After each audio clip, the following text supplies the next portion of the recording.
उद्धव सरकार के खिलाफ देवेंद्र फडणवीस का लेटर बॉम्ब सामने आया है। फडणवीस के लेटर में ट्रांसफर पोस्टिंग में धांधली की चर्चा है, जिसका जिक्र शिवांगी कर रही थी। ट्रांसफर रैकेट की जानकारी उद्धव को दी गई, ये देवेंद्र फडणवीस कह रहे हैं। शरद पवार को सही जानकारी नहीं दी गई है, ये आरोप भी देवेंद्र फडणवीस की तरफ से लगाया गया। शाइना एनसी हमारे साथ मौजूद हैं। शाइना जी, आप देख रही हैं लगातार इतने सारे मामलों के सामने आने के बाद भी पूरी तरह से सरकार और तीनों पार्टियां जो कि गठबंधन में शामिल हैं वो अनिल देशमुख के साथ खड़ी नजर आ रही हैं। सबसे बड़ा सवाल यह कि अनिल देशमुख के गृह मंत्री रहते ही उनके ऊपर लगे आरोपों की जांच कैसे संभव है?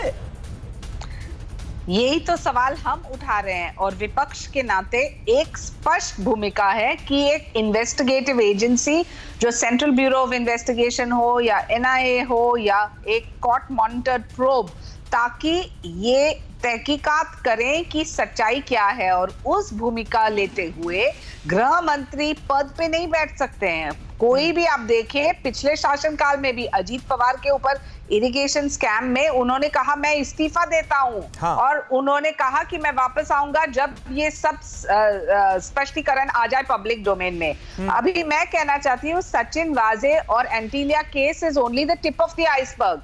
आप देखिए कि ये पूरे कांड में जो एक्सटॉर्शन रैकेट्स है, जो ट्रांसफर रैकेट्स है, जो मनी लॉन्ड्रिंग है, जहां आपको लिखित रूप में शायद पहली बार भारत के इतिहास में एक पुलिस कमिश्नर ने लिखा है कि जो एडमिनिस्ट्रेशन को जो दबाव राजनीतिक रूप से ये 3 महाविनाश अघाड़ी के सदस्य ने उनके ऊपर किया और पूरे पुलिस फोर्स के ऊपर, मुझे लगता है ये बहुत ही गंभीर आरोप है।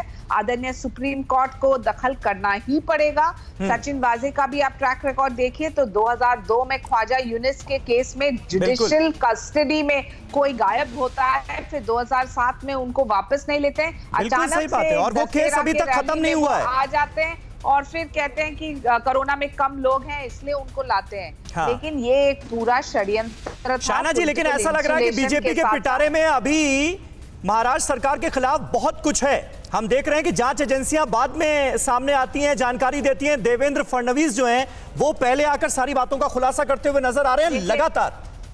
देखिए, आप एक पत्रकार हैं तो आप आपकी भूमिका रख सकते हैं, लेकिन मैं जरूर आपको कहना चाहती हूं कि एनआईए ने सचिन वाजे को 11 घंटा तहकीकात के बाद इतने सारे चार्जेस उनके प्रति, वो एक तरफ था, लेकिन परमबीर सिंह का जो लिखित रूप में एक पत्र डेट समय के साथ, और देखिए एनसीपी और आदरणीय शरद पवार जी को जो जानकारी है या नहीं है कि फरवरी में अनिल देशमुख कहाँ थे।